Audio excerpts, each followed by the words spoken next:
Hello everybody and welcome to another episode. In today's episode I'm going to show you how to remove and replace the oil cooler along with the oil filter housing on any Mercedes Benz C Class, E Class, A Class, B Class and so on. If your car has the engine 2.2 diesel, this video is for you. So as you can see on this engine I have a big oil leak which is coming right underneath the engine. And all the oil is coming out from the oil filter housing because the O-rings which are mounted over the oil filter housing are not working how they are supposed to be working, and because of that in time they will leak oil and you'll have to replace it to fix the problem. So as you can see right here I have the brand new oil cooler along with the oil filter housing, and as you can see this is how it's looking, and this is also what you have to replace if you have an oil leak on your type of engine like this one. Right here, as you can see, those are the two O-rings which in time go bad, and because of that they will leak oil. I never recommend you all to replace only the O-rings, because if you replace the O-rings, probably in a short period of time it will leak again and you'll have to do the exact same job again and again. So I recommend all to only replace it completely with a brand new one, and you'll get rid of the problem permanently. So as you can see, this is the type of engine which I'm working on. This job is a little bit difficult. It took me about 4 hours to do it, and you'll have to remove a lot of parts, you'll have to have a lot of tools, you'll have to use some knowledge, and also you have to make sure that you install everything properly, that you don't break anything, because if you create more problems than you already have, probably it will be even more difficult for you to fix the car at home and with normal tools. To begin this kind of job, the first thing which you'll have to do is to remove the EGR cooler, which is mounted right here over the EGR valve. So on this car, the EGR cooler is secured with 6 screws over the EGR valve and 2 more screws right here at the front end, which are securing them mounted to the engine. After you remove all of these screws, the EGR valve is also secured with 2 hoses, and you have to remove the 2 hoses, and after that it will come out from its place. The last bolt, which is right underneath in the middle, it's a little bit difficult to remove, but if you have a few extensions and something like that, you will probably be able to reach it and remove it completely out from the engine. In today's episode I will try to explain you the best I can what you have to do and how you have to remove the parts, because there are a lot of parts which you have to remove. There are a lot of connectors, a lot of screws, and you have to install them properly back in the exact same place after you finish this kind of job. You'll also have to remove the AC condenser, you'll have to remove the steering power pump, you'll have to remove the serpentine belt and the intake manifold, the throttle body, and all the other hardware and the other mounting clips which are mounted over the engine, and only after that you'll have access to the EGR cooler and the oil filter housing, and only after that probably you will be able to remove them completely out from the car.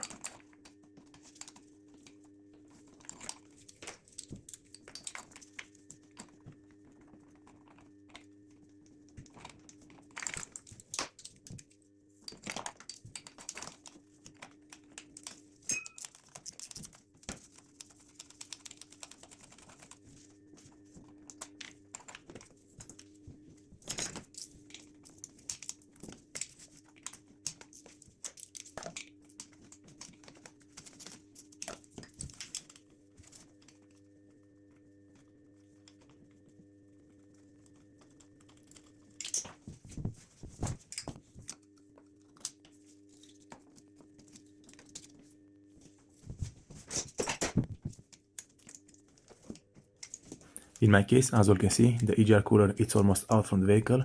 I only have to disconnect the hoses on which the coolant is traveling, and after that the EGR cooler will come out from its place. And you'll have to make sure to not lose the washer. You'll have one washer which is mounted between the EGR cooler and the EGR valve, and you'll have to put it away because you'll have to reinstall it after that. After that, the next step which you'll have to do is to remove the pipe which is going out from the EGR valve and which is going in into the intake manifold. It's secured with 4 screws, 2 on the intake manifold and 2 on the EGR valve, and one which is mounted over the EGR valve in the lower position. You are not able to remove it from right here from the top of the engine. You'll have to go underneath the engine, underneath the car, and you'll have to remove it after that from underneath the engine, because only there you'll have a lot of access to remove it, but even so it's a little bit difficult to remove it in this case.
Alright everybody, in my case I removed all the bolts which are securing the metal pipe which is coming out from the EGR valve and which is entering the intake manifold, and now I have to remove the bolts which are securing the intake manifold mounted to the bigger part of the intake manifold. You'll have I think 6 bolts which are securing the intake manifold mounted to the engine, and after that you have 4 more bolts which are securing the throttle body mounted and attached to it. You'll have to remove all of these bolts, you'll have to remove some connectors, some vacuum lines, you'll have to put them away, and after that you'll have to create a little bit more space to reach the bolts which are securing the throttle body mounted to the intake manifold.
So with the metal pipe, you'll have to remove it and pull a little bit harder from it, and eventually it will come out from its place because the space is so small, it will hit into the engine, and if you pull a little bit harder, it will come out from its place.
Alright everybody, so as you can see, I removed all the screws from the intake manifold and from the throttle body, and now I can just pull it out.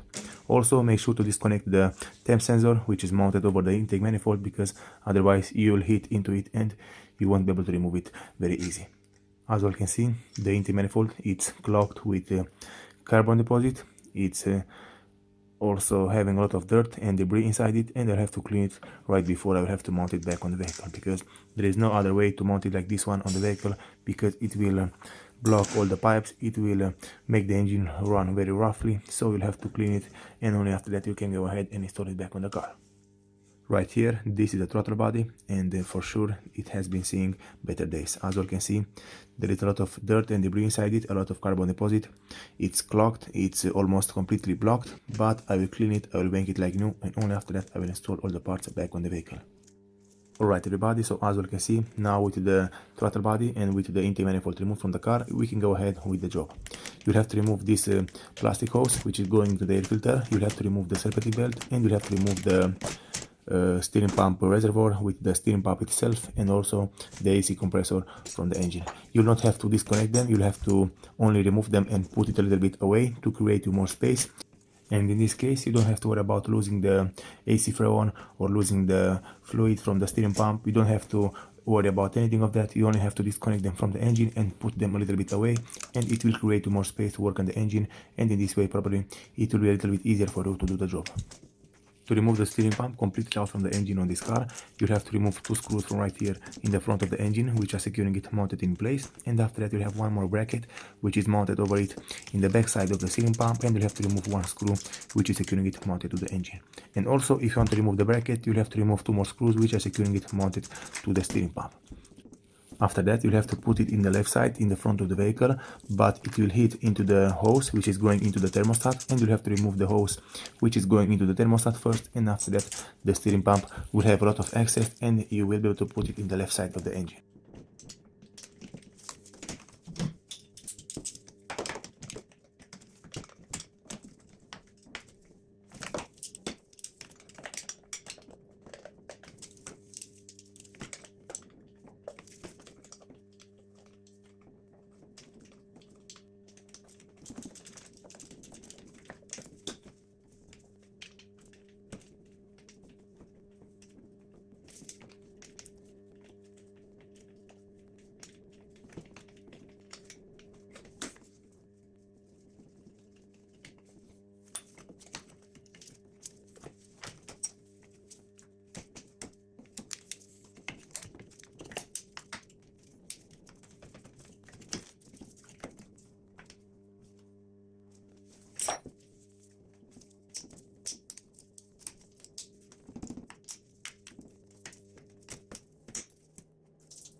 I recommend all to remove this metal bracket which is mounted in the back of the steering pump, and in this way you'll have more space to work on this kind of engine.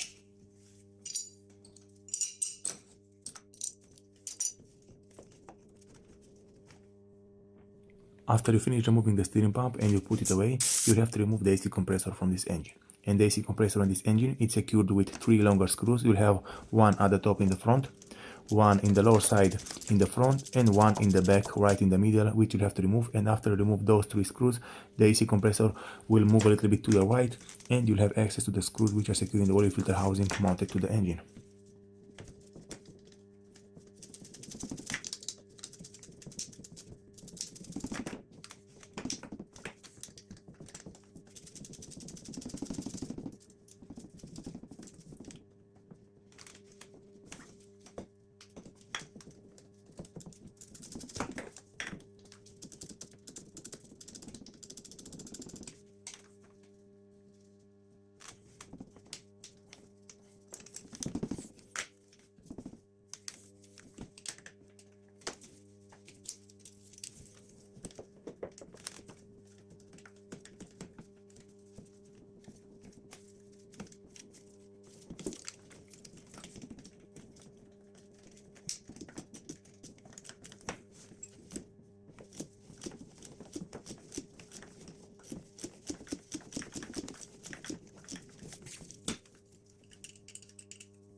Alright everybody, right here I have a closer look for you all to see exactly what I removed from this engine.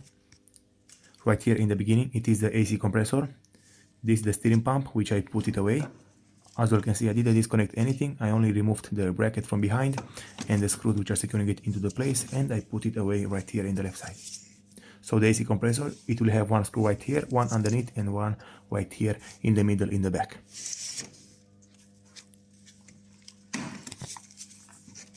Also, make sure to disconnect the power supply, this cable which is going into the AC compressor, because if you don't remove it at the beginning, you will put pressure over it and probably you will break it. So just remove it before you try to remove the AC condenser or the AC compressor, and you will be good to go. Also, right here you have a lot of connectors which you have to disconnect, a lot of brackets, you have to put them away, and you have to make sure that you know exactly from where they came from, and in this way you'll know exactly how to install them back on the vehicle. Right here, this is the place where the throttle body is located, also where the intake manifold is located. All of these vacuum lines, all of these hoses, you have to put them away to create more space to work on this kind of vehicle. Right now, the next step which you have to do is to remove this aluminum bracket. It's secured with 2 screws, and you have to put them away if you want to remove it completely out from the engine.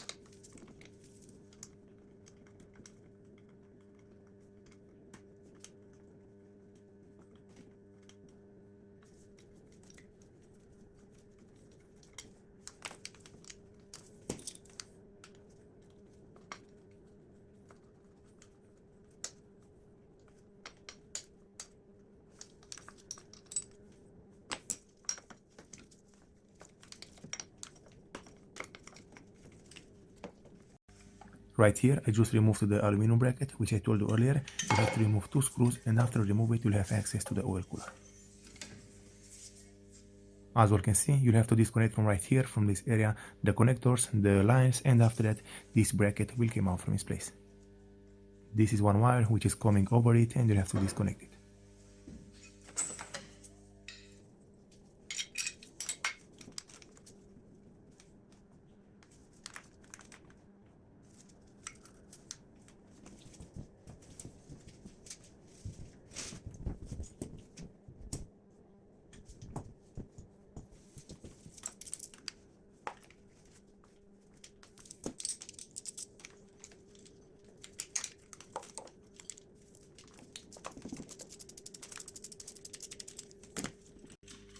Alright everybody, now I will give you all a closer look of how the oil filter housing and how the oil cooler is secured over the engine.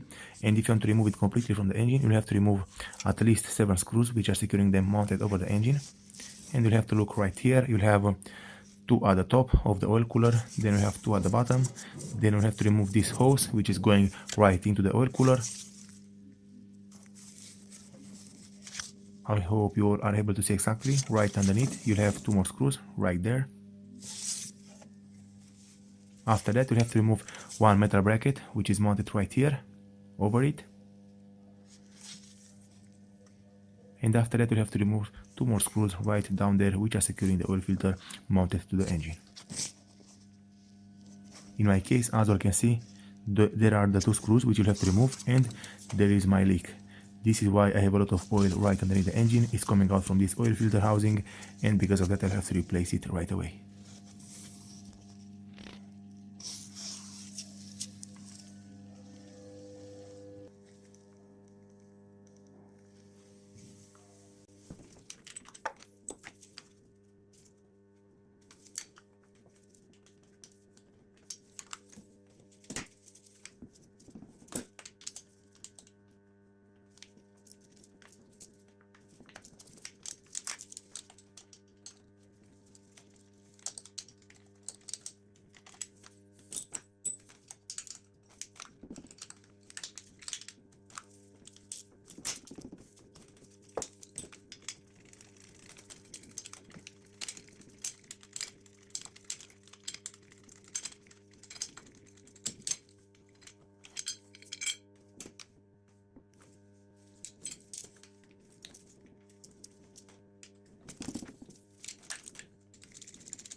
After you finish removing all the screws which are securing the oil filter housing mounted to the engine, you'll have to give it a slight pull until you will release it from the engine, and after that you have to pull it out.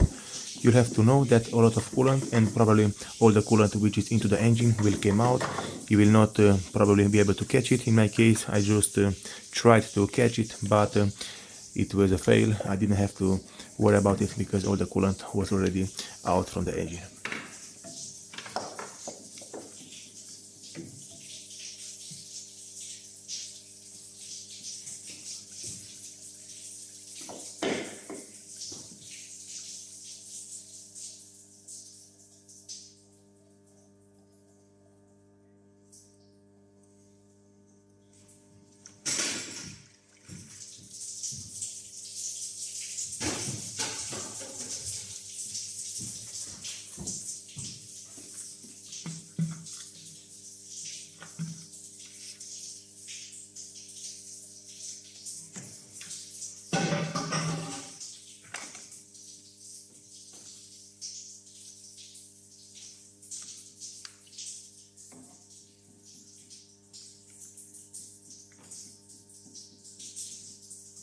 After you finish removing the oil cooler and the oil filter housing, you'll have to check one more time if all the washers, if all the O-rings did came out with the oil filter, and if they are not installed over the oil filter housing, you'll have to check again over the engine and see exactly if they are still on the engine. You'll have to remove them because you'll have to install brand new O-rings which are already mounted into the new oil filter and into the new oil filter cooler.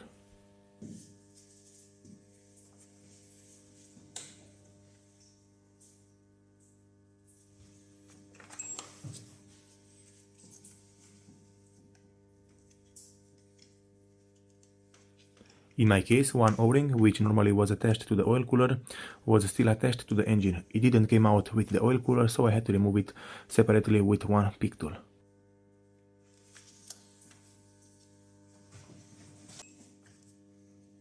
Okay everybody, so right here it is the area where the oil filter housing and where the oil cooler is mounted over the engine. This is the space on which you'll have to work. Right here, I recommend all to clean this area. I recommend all to clean the surface where the oil filter housing will be attached to the engine. You'll have to use some brake cleaner, you'll have to use some comprimated air to clean the area very good. You'll have to make everything flush like new, and after that you can go ahead and install the new part over the engine. Right here down there, as you can see, it is my oil leak. It was coming out from these holes and I have to fix it, I have to wash it, and after that I will fix the problem.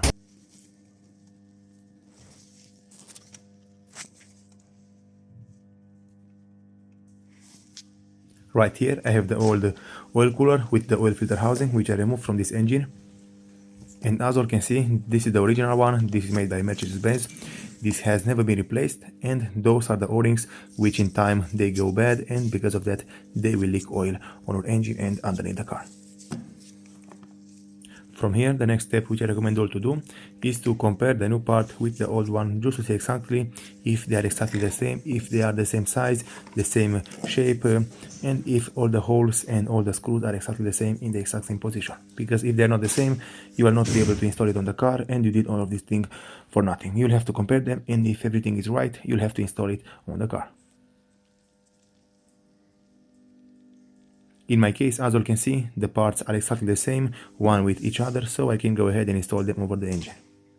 But the first thing which I'm going to do, I will clean the area, I will make it like new, and as you can see, I did use a lot of brake cleaner, I used some comprimated air, and now everything is ready to be installed back on the engine. But before installing the new part over the engine, I also recommend all to use some oil and lubricate the O-ring where the seals will go inside the engine. You'll have to lubricate all the O-rings from the oil filter housing. You'll have to make them very smooth, and after that you can go ahead and install it on the vehicle, because probably if you lubricate them, they will not break, they will enter a little bit easier in their place, and probably you will also have to install it a little bit easier than usual.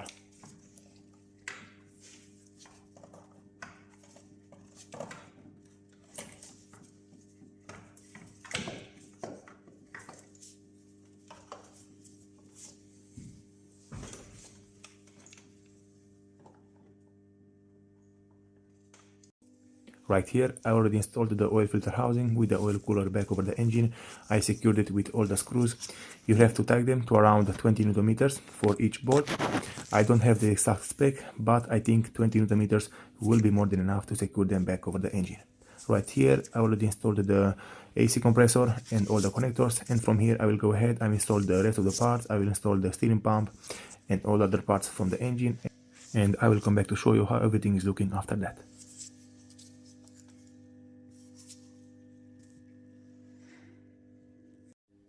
Alright everybody, right here I have all the parts which I removed from the engine and I cleaned them very good. I cleaned the intake manifold. As you can see, it's in very good condition. I get rid of all the dirt and debris.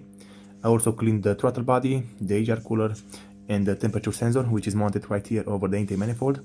Everything is cleaned, everything is working how it's supposed to be working, and from here I will install them back on the vehicle.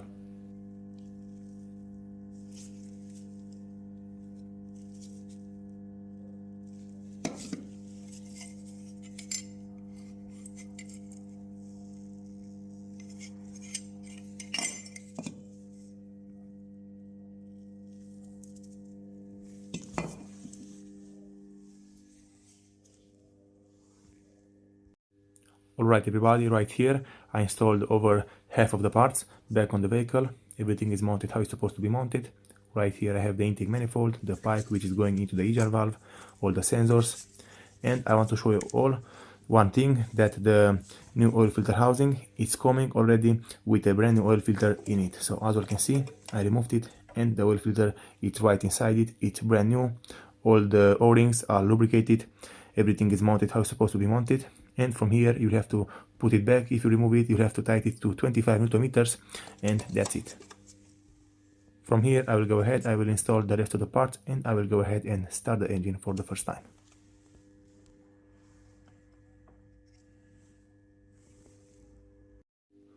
Alright everybody, I just finished installing almost everything back on the vehicle.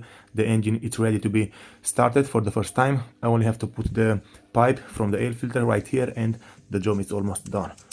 Make sure to not lose anything, make sure to install all the bolts, make sure to install them properly and tighten them enough, but make sure to not over tighten them to break the bolts into the engine. So from here I will go ahead, I will start the engine, I will put the ignition a few times until the fuel will go back into the injectors, but you will see exactly how the car is starting right after that.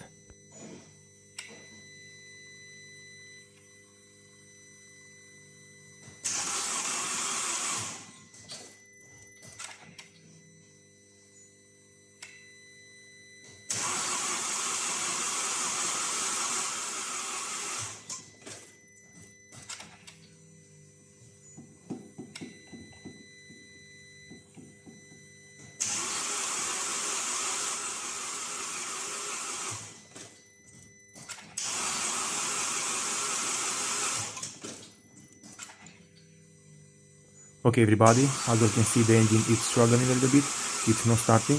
I will put a charger over the battery and I will try again right after that.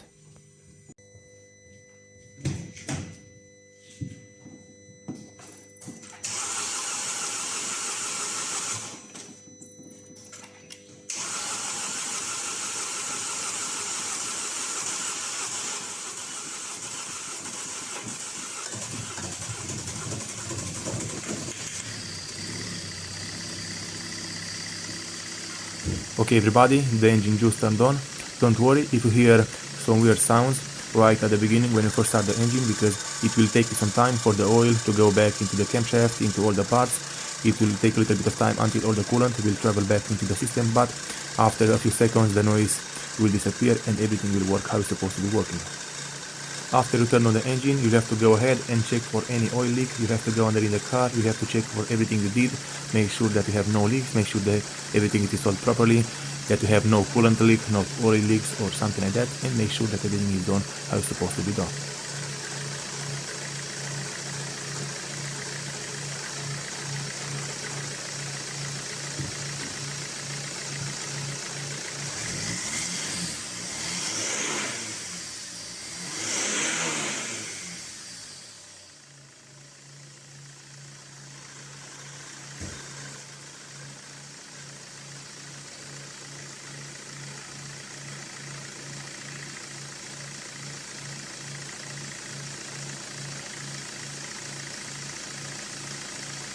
Alright everybody, in my case, as you can see, everything is working how it's supposed to be working.